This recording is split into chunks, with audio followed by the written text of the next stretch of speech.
Hello students, Kerala university 4th semester degree കുട്ടികൾക്ക് പഠിക്കാനുള്ള global voices and cultures എന്ന ടെക്സ്റ്റിലെ ഒന്നാമത്തെ ലെസനാണ് നോക്കുന്നത്. അതൊരു പോയമാണ്. ടൈറ്റിൽ ഇങ്ങനെയാണ്: song to the men of England, author Percy Bysshe Shelley. Poem വായിക്കുന്നതിന് മുൻപേ റൈറ്ററെ കുറിച്ച് ഒരു ഇൻട്രൊഡക്ഷൻ നോക്കാം. Percy Bysshe Shelley was born at Wanham, Sussex. After studying at Isleworth and Eton, Shelley went to University College, Oxford, from where he was later expelled.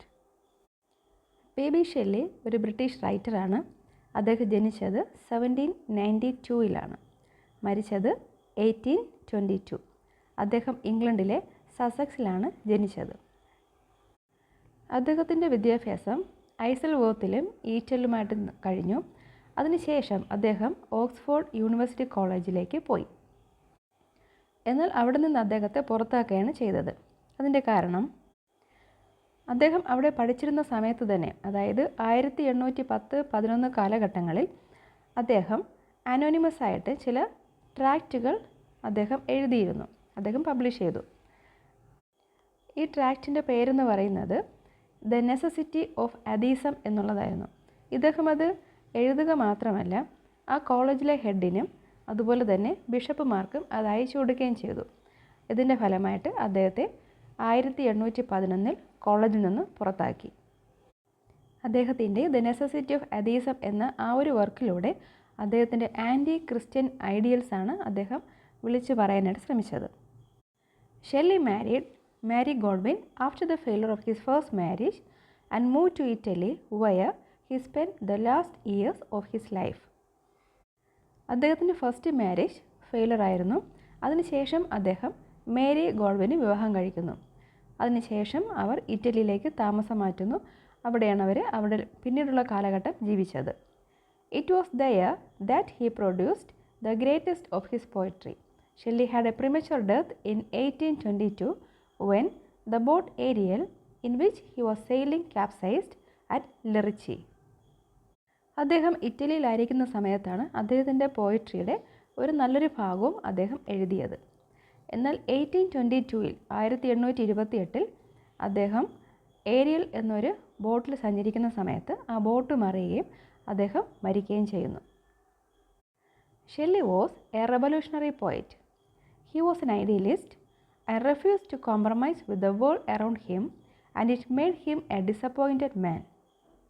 As a poet, Shelley believed it is his duty to make men reasonable by stimulating their imagination. Shelley ഒരു revolutionary poet ആയിരുന്നു. അദ്ദേഹം ഒരു individualist ആയിരുന്നു, അതുപോലെ ഒരു idealist ആയിരുന്നു. അതുകൊണ്ട് തന്നെ അദ്ദേഹം സോഷ്യൽ ഇൻസ്റ്റിറ്റ്യൂഷൻസ് ആയിട്ടുള്ള മാരേജ്, ഫാമിലി എന്നിവ അദ്ദേഹം എതിർത്തിരുന്നു. അതുപോലെ ചർച്ച്, ക്രിസ്ത്യൻ ഫെയ്ത്ത് ഇങ്ങനെയുള്ള കാര്യങ്ങളെയും അദ്ദേഹം എതിർത്തിരുന്നു. അദ്ദേഹത്തിൻ്റെ ഐഡിയാസ് എന്ന് പറയുന്നത് അന്നത്തെ കാലത്ത് വളരെ അനാർക്കിക്കായിട്ടാണ് തോന്നിയത്. അന്നത്തെ കൺസർവേറ്റീവ് സൊസൈറ്റി അദ്ദേഹത്തെ ഒരു ഡേഞ്ചറസ് ആയ ഒരു മനുഷ്യനായിട്ട് പരിഗണിച്ചിരുന്നു. എന്നാൽ മനുഷ്യരിലുള്ള ഇമാജിനേഷനെ സ്റ്റിമുലേറ്റ് ചെയ്ത് അവനെ റീസണബിൾ ആക്കുക എന്നുള്ളത് ഒരു പോയറ്റ് എന്ന രീതിയിൽ തൻ്റെ ഉത്തരവാദിത്തം ആയിരുന്നു, തൻ്റെ ഡ്യൂട്ടിയാണെന്ന് അദ്ദേഹം വിശ്വസിച്ചിരുന്നു.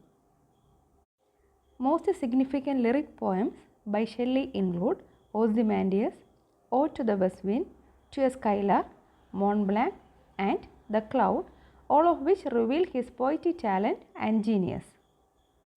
ഷെല്ലിയുടെ വളരെ സിഗ്നിഫിക്കൻ്റ് ആയ ലിറിക് പോയംസ് ആണ് Ozymandias, ode to the west wind, to a skylark, Mont Blanc, the cloud തുടങ്ങിയവ.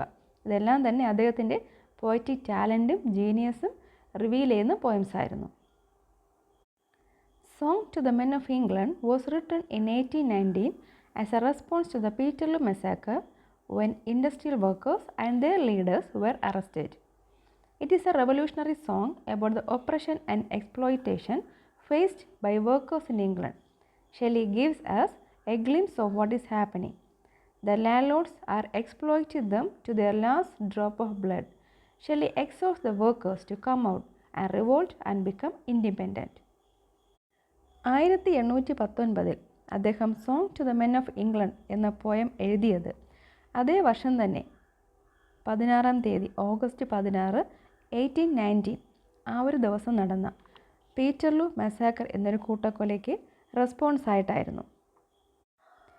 1819 ഓഗസ്റ്റ് 16 തീയതി ഏകദേശം 60,000-ഓളം പേർ ഉൾക്കൊള്ളുന്ന ഒരു തൊഴിലാളി വർഗ സമൂഹം അവർ സെൻറ്റ് പീറ്റേഴ്സ് ഫീൽഡ്, മാഞ്ചസ്റ്ററിലെ സെൻറ്റ് പീറ്റേഴ്സ് ഫീൽഡിൽ ഒരുമിച്ച് കൂടുകയും തങ്ങളുടെ അവകാശങ്ങൾ, തങ്ങളുടെ വോട്ടവകാശവും തങ്ങൾക്ക് വേണ്ടിയിട്ടുള്ള മറ്റ് അവകാശങ്ങളും നേടിയെടുക്കുന്നതിന് വേണ്ടി ഒരു മീറ്റിംഗ് അവിടെ സംഘടിപ്പിക്കുകയും ചെയ്തു.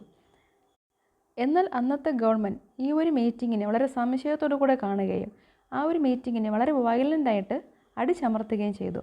അതിൻ്റെ ഫലമായിട്ട് 15ഓളം പ്രൊട്ടസ്റ്റേഴ്സ് കൊല്ലപ്പെടുകയും ഏകദേശം 700-ലധികം കൂടുതൽ ആൾക്കാർ വളരെ സീരിയസ് ആയിട്ട് ഇഞ്ചേർഡ് ആകുകയും ചെയ്തു.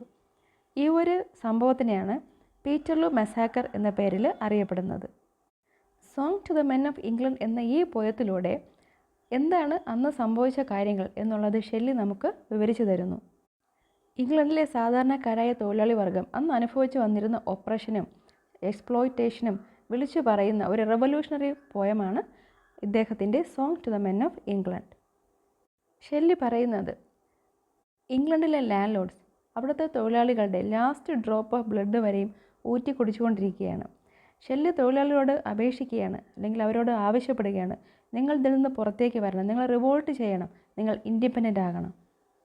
കാലങ്ങളായി തങ്ങൾ അനുഭവിച്ചു കൊണ്ടിരിക്കുന്ന ദുരിതങ്ങൾ അവസാനിപ്പിച്ച് അതിൽ നിന്ന് പുറത്തു വരാൻ അവരെ ഉപദേശിച്ചുകൊണ്ട് ഷെല്ലി എഴുതുന്നൊരു പോയമാണ് song to the men of England. ഇനി നമുക്ക് പോയത്തിലേക്ക് കടക്കാം. Song to the men of England by Percy Bysshe Shelley. Men of England, wherefore plough for the lords who lay ye low, wherefore weave with toil and care the rich robes your tyrants wear. Shelley ഈ poem ആരംഭിക്കുന്നത് ഇംഗ്ലണ്ടിലെ ആളുകളെ address ചെയ്തുകൊണ്ടാണ്. അദ്ദേഹം അവരോട് ചോദിക്കുന്ന 2 ചോദ്യങ്ങളാണ് ആദ്യത്തെ സ്റ്റാൻസിൽ പറയുന്നത്. ഒന്നാമത്തെ ചോദ്യം ഇങ്ങനെയാണ്: wherefore plough for the lords who lay ye low. Wherefore means for what reason, എന്തിനു വേണ്ടിയാണ് നിങ്ങൾ നിലമുഴുന്നത്. For the lords who lay ye low, നിങ്ങളെ അടിച്ചമർത്തി വെച്ചിരിക്കുന്ന അല്ലെങ്കിൽ നിങ്ങളെ തരം താഴ്ത്തി ജോലിക്കാരാക്കി വെച്ചിരിക്കുന്ന ലോഡ്സിന് വേണ്ടിയിട്ടാണോ, അവർക്ക് വേണ്ടിയാണോ നിങ്ങൾ നിലമുഴുന്നത്. സെക്കൻഡ് ലൈനിൽ ഉപയോഗിച്ചിട്ടുള്ള ഇ എന്ന വേർഡ് അത് മീനിങ് യു എന്നാണ്. അതൊരു ആർക്കൈക് വേർഡാണ്. മീനിങ് യു എന്നുള്ളതാണ്. അദ്ദേഹം വീണ്ടും ചോദിക്കുന്നത് എങ്ങനെയാണ്: wherefore weave with toil and care the rich robes your tyrants wear. എന്തിനു വേണ്ടിയിട്ടാണ്, എന്ത് കാരണത്തിനാണ് അല്ലെങ്കിൽ എന്തിനു വേണ്ടിയിട്ടാണ് നിങ്ങൾ വളരെ കഷ്ടപ്പെട്ട് വളരെ ശ്രദ്ധയോടുകൂടെ നിങ്ങൾ വസ്ത്രങ്ങൾ നെയ്തെടുക്കുന്നത്? നിങ്ങളെ ഭരിക്കുന്ന ക്രൂവലായ റൂളേഴ്സിന് വേണ്ടിയിട്ടാണോ? അതായത് ഇംഗ്ലണ്ടിലെ ലാൻഡ് ലോഡ്സ് അവിടുത്തെ ജോലിക്കാരെ അല്ലെങ്കിൽ അവിടെ ഇൻഡസ്ട്രിയിൽ ജോലി ചെയ്യുന്ന വർക്കേഴ്സിനെ വളരെ നിസ്സാരം ജോലിക്കാരെ പോലെ അല്ലെങ്കിൽ വളരെ ഒരു വിലയില്ലാത്ത ആളുകളെ പോലെ അവരെ കൊണ്ട് ജോലി ചെയ്യിക്കുന്നു. അതിൻ്റെ ഫലമെല്ലാം ഇവർ തന്നെ, ലോഡ്സ് തന്നെയാണ് അനുഭവിക്കുന്നത്. എന്നാൽ തങ്ങൾ ചൂഷണപ്പെടുകയാണെന്ന് അറിയാതെയോ അല്ലെങ്കിൽ അറിഞ്ഞിട്ടും അതിന് എതിർക്കാതെയോ ആണ് അവിടുത്തെ ഓരോ തൊഴിലാളിയും ജോലി ചെയ്യുന്നത്. അപ്പോൾ ഇത് കണ്ട് ഒരു ദേഷ്യത്തോടു കൂടെയാണ് ഷെല്ലി തൊഴിലാളികളോട് ചോദിക്കുന്നത്, നിങ്ങൾ എന്തിനു വേണ്ടിയാണ് ഇങ്ങനെ കഷ്ടപ്പെടുന്നത്? നിങ്ങൾ കഷ്ടപ്പെടുത്തുന്ന ലോഡ്സിന് വേണ്ടിയിട്ടാണോ നിങ്ങൾ ഇത്രത്തോളം ഹാർഡ് വർക്ക് ചെയ്ത് അവർക്ക് വേണ്ടി നിലമുഴുത് നിങ്ങൾ ആഹാരം ഉണ്ടാക്കുന്നത്, നിങ്ങൾ കഷ്ടപ്പെട്ട് വസ്ത്രങ്ങൾ നെയ്യുന്നത്?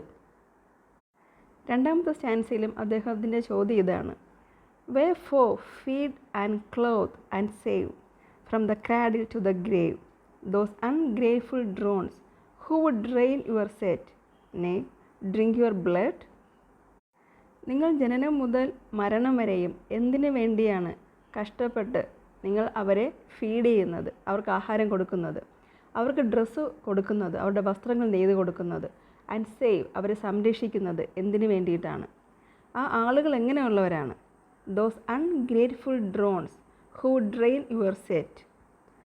നിങ്ങളുടെ വേർപ്പിൻ്റെ, നിങ്ങളുടെ അധ്വാനത്തിൻ്റെ ഫലം മുഴുവനും നിങ്ങൾ കൊടുക്കുന്നത് എങ്ങനെയുള്ള ആൾക്കാരാണ്? They are ungrateful drones. അവരെന്ന് പറയുന്നത് ഒട്ടും നന്ദിയില്ലാത്ത ഡ്രോൺസ് ആണ്. ഡ്രോൺ എന്ന് പറയുന്നത് മെയിൽ ബി ആണ്. തേനീച്ചകളിലെ ആൺ തേനീച്ചയ്ക്കാണ് ഡ്രോൺ എന്ന് പറയുന്നത്. ആൺ തേനീച്ചകളുടെ അല്ലെങ്കിൽ ഡ്രോൺസിൻ്റെ പ്രത്യേകത എന്ന് പറയുന്നത് അവർ ജോലിയൊന്നും ചെയ്യാറില്ല. തേനീച്ച കൂടിനകത്തെ മറ്റ് പെൺ തേനീച്ചകൾ ജോലി ചെയ്ത് കൊണ്ടുവരുന്ന തേനും പൂമ്പടിയും ഭക്ഷിച്ച് ഇവർ സുഖിച്ച് ജീവിക്കുകയാണ്. അപ്പോൾ അങ്ങനെയുള്ള നന്ദിയില്ലാത്ത തേനീച്ചകളോടാണ് ഇംഗ്ലണ്ടിലെ ലോർഡ്സിനെ ഷെല്ലി കമ്പയർ ചെയ്യുന്നത്. അങ്ങനെയുള്ള ലോർഡ്സിന് വേണ്ടിയിട്ടാണോ നിങ്ങൾ കഷ്ടപ്പെട്ട് ജോലി ചെയ്യുന്നത്? ഡ്രോൺസിൻ്റെ മടിയൻ എന്നൊരു മീനിങ് കൂടെയുണ്ട്. ഷെല്ലി വീണ്ടും കണ്ടിന്യൂ ചെയ്യുന്നു. ആ ക്വസ്റ്റ്യൻ ഇങ്ങനെയാണ്: നെയ്, ഡ്രിങ്ക് യുവർ ബ്ലഡ്. നിങ്ങളുടെ വേർപ്പ് മാത്രമല്ല നിങ്ങളുടെ രക്തവും കൂടെ ഊറ്റി കുടിക്കുന്ന ആ അൺഗ്രേറ്റ്ഫുൾ ആയിട്ടുള്ള ഡ്രോൺസിന് വേണ്ടിയാണോ നിങ്ങൾ ആഹാരം ഉണ്ടാക്കുകയും അവർക്ക് വേണ്ടി ഡ്രസ്സ് ഉണ്ടാക്കുകയും അതുപോലെ അവരെ സംരക്ഷിക്കുകയും ചെയ്യുന്നത്? അതും എവിടെ മുതൽ എവിടം വരെയാണ്? From the cradle to the grave. നിങ്ങളുടെ ജനനം മുതൽ മരണം വരെയും നിങ്ങളിത് ചെയ്തുകൊണ്ടേയിരിക്കുകയാണ്. ദെൻ തേർഡ് സ്റ്റാൻസിൽ അദ്ദേഹത്തിൻ്റെ ചോദ്യം ഇതാണ്: Wherefore, beasts of England forge many a weapon, chain, and scourge, that these stingless drones may spoil the forced produce of your toil. ഈ സ്റ്റാൻസയിൽ അദ്ദേഹം ഇംഗ്ലണ്ടിലെ ജനങ്ങളെ വിളിക്കുന്നത് ബീസ് ഓഫ് ഇംഗ്ലണ്ട് എന്നാണ്. അതായത് കഷ്ടപ്പെട്ട് ജോലി ചെയ്യുന്ന തേനീച്ചകളോട് അദ്ദേഹം കമ്പയർ ചെയ്യുന്നു. ബീസ് ഓഫ് ഇംഗ്ലണ്ട്, നിങ്ങൾ കഷ്ടപ്പെടുന്ന തൊഴിലാളികളെ നിങ്ങൾ എന്തിനു വേണ്ടിയിട്ടാണ്? ബേഫോ, എന്ത് കാരണത്തിലാണ്, എന്ത് റീസൺ വേണ്ടിയിട്ടാണ്? Forge many a weapon, chain and scourge, നിങ്ങൾ എന്തിനു വേണ്ടിയിട്ടാണ് ഇത്രത്തോളം ആയുധങ്ങൾ നിർമ്മിക്കുന്നത്? ചെയിൻ, ചങ്ങലകൾ നിർമ്മിക്കുന്നത്. And scourge, scourge means whip, പണിഷ്മെൻറ്റിന് വേണ്ടി ഉപയോഗിക്കുന്ന ഒരു ഇൻസ്ട്രുമെൻ്റാണ്. That these stingless drones may spoil the forced produce of your toil. Shelley പറയുന്നത് അവർ സ്റ്റിംഗ്ലെസ് ആണ്. ആ ഡ്രോൺസ് എന്ന് പറയുന്നത്, അല്ലെങ്കിൽ ഇംഗ്ലണ്ടിലെ ലോർഡ്സ് എന്ന് പറയുന്നത് സ്റ്റിംഗ്ലെസ് ആണ്. അവർക്ക് ഉപദ്രവിക്കാനുള്ളൊരു ശേഷിയില്ല, അതിനുള്ള കഴിവ് അവർക്കില്ല. പക്ഷേ എന്ത് ചെയ്യുന്നു? നിങ്ങൾ ഉണ്ടാക്കുന്ന വെപ്പൺ, ചെയിൻ, സ്കേർജ് ഇതൊക്കെ ഉപയോഗിച്ച് തന്നെ അവർ നിങ്ങളെ കൊള്ളയടിക്കുന്നു. നിങ്ങൾ കഷ്ടപ്പെട്ടുണ്ടാക്കുന്ന പ്രൊഡ്യൂസ്, നിങ്ങൾ കഷ്ടപ്പെട്ട് ഉണ്ടാക്കിയെടുക്കുന്ന കാര്യങ്ങളെല്ലാം തന്നെ അവർ കൊള്ളയടിച്ചിട്ട് നിങ്ങൾക്കെതിരെ അവർ ഉപയോഗിക്കുന്നു. എന്നാൽ അവർ സ്റ്റിംഗ്ലെസ് ആണ്, അത് നിങ്ങൾക്കറിയില്ലേ? ഫോർത്ത് സ്റ്റാൻസ ഇങ്ങനെയാണ്: have ye leisure, comfort, calm, shelter, food, love's gentle balm. Oh what is it ye buy so dear with your pain and with your fear. Shelley ചോദിക്കുന്നത്, നിങ്ങൾക്കും വേണ്ടേ ലെഷർ, കംഫർട്ട്, കാം, നിങ്ങൾക്കും rest വേണ്ടേ, നിങ്ങൾക്കും കുറച്ച് ആശ്വാസം വേണ്ടേ, ഒരു സമാധാനം വേണ്ടേ? ഷെൽട്ടർ, ഫുഡ്, അതുപോലെ ലവ്സ് ജെൻറ്റിൽ ബാം, നിങ്ങൾക്കും വേണ്ടേ സ്നേഹവും അതുപോലെ കിടക്കാനായിട്ട് നല്ലൊരു ഷെൽട്ടറും ആവശ്യമുള്ള ആഹാരം, ഇതൊക്കെ നിങ്ങൾക്കും ആവശ്യമുള്ളതല്ലേ? നിങ്ങൾക്കും ഇതൊക്കെ വേണ്ടേ? Or what is it ye buy so dear with your pain and with your fear. നിങ്ങൾ കഷ്ടപ്പെട്ട് വേദനയോടെ ജോലി ചെയ്തിട്ട്, അല്ലെങ്കിൽ നിങ്ങൾ അവരെ പേടിച്ച് ജോലി ചെയ്തിട്ട് നിങ്ങൾ അതുകൊണ്ട് എന്താണ് നേടുന്നത്? നിങ്ങൾക്ക് എന്താണ് ലാഭം കിട്ടുന്നത്? ഇത്രത്തോളം കഷ്ടപ്പെട്ടിട്ടും നിങ്ങൾക്കും അതിൻ്റെ ഫലം അനുഭവിക്കേണ്ടേ? നിങ്ങൾക്ക് ലെഷർ, കംഫർട്ട്, കാം ഇതൊക്കെ നിങ്ങൾക്കും വേണ്ടേ? അഞ്ചാമത്തെ സ്റ്റാൻസയിൽ ഷെല്ലി അവരുടെ അവസ്ഥയെക്കുറിച്ച് ഇങ്ങനെയാണ് പറയുന്നത്: the seed ye sow another reaps, the wealth ye find another keeps, the robes ye weave another wears, the arms ye forge another bears. എന്താണ് ഷെല്ലിയെ സംബന്ധിച്ചിടത്തോളം ഇംഗ്ലണ്ടിലെ ജനങ്ങളുടെ ഇപ്പോഴത്തെ അവസ്ഥ? നിങ്ങൾ വിതയ്ക്കുന്നു, എന്നാൽ മറ്റൊരാളാണ് അതിൻ്റെ ഫലം കൊയ്യുന്നത്. ദ വെൽത്ത് ഈ ഫൈൻഡ്, നിങ്ങൾ ധനം സമ്പാദിക്കുന്നു, നിങ്ങൾ ധനം കണ്ടെത്തുന്നു. അനദർ കീപ്സ്, പക്ഷേ അത് സൂക്ഷിക്കുന്നത് വേറൊരാളാണ്.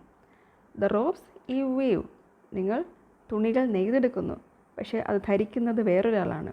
ദ ആംസ് ഈ ഫോഴ്സ്, നിങ്ങൾ ആയുധങ്ങൾ നിർമ്മിക്കുന്നു, പക്ഷേ അത് ഉപയോഗിക്കുന്നത് നിങ്ങൾക്കെതിരെ തന്നെ ഉപയോഗിക്കുന്നത് അത് മറ്റു ആൾക്കാരാണ്.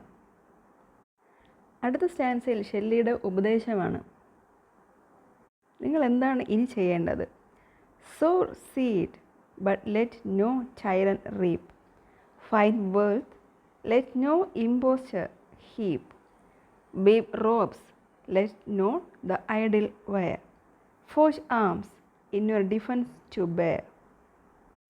ഷെല്ലി ഇതാണ് അവരോട് പറയുന്നത്: നിങ്ങൾ വിതച്ചോളൂ, നിങ്ങൾ വിത്തുകൾ വിതച്ചോളൂ, പക്ഷേ അത് ഒരു ടൈറൻറ്റും അത് കൊയ്തെടുക്കാൻ അനുവദിക്കരുത്. ഒരു ക്രൂവലായിട്ടുള്ള റൂളറും അതിൻ്റെ ഫലം അനുഭവിക്കാൻ പാടില്ല. ഫൈൻഡ് വെൽത്ത്, നിങ്ങൾ ധനം കണ്ടെത്തുക, സമ്പാദിക്കുക.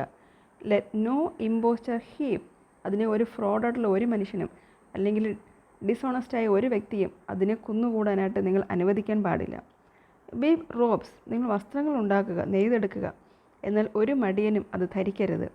ഫോർജ് ആംസ്, നിങ്ങൾ ആയുധങ്ങൾ നിർമ്മിക്കുക. അതെന്തിനു വേണ്ടിയിട്ടായിരിക്കണം? നിങ്ങളുടെ തന്നെ സംരക്ഷണത്തിന് വേണ്ടിയിട്ട്, നിങ്ങൾക്ക് തന്നെ ഉപയോഗിക്കാനായിട്ട്, നിങ്ങളുടെ പ്രൊട്ടക്ഷന് വേണ്ടി തന്നെ അത് ഉപയോഗിക്കുക. 7ാമത്തെ സ്റ്റാൻസയിൽ ഷെല്ലിയുടെ ടോൺ കുറച്ച് മാറുന്നു. അദ്ദേഹം കുറച്ചുകൂടെ പരുഷമായിട്ടാണ് ജനങ്ങളോട് സംസാരിക്കുന്നത്.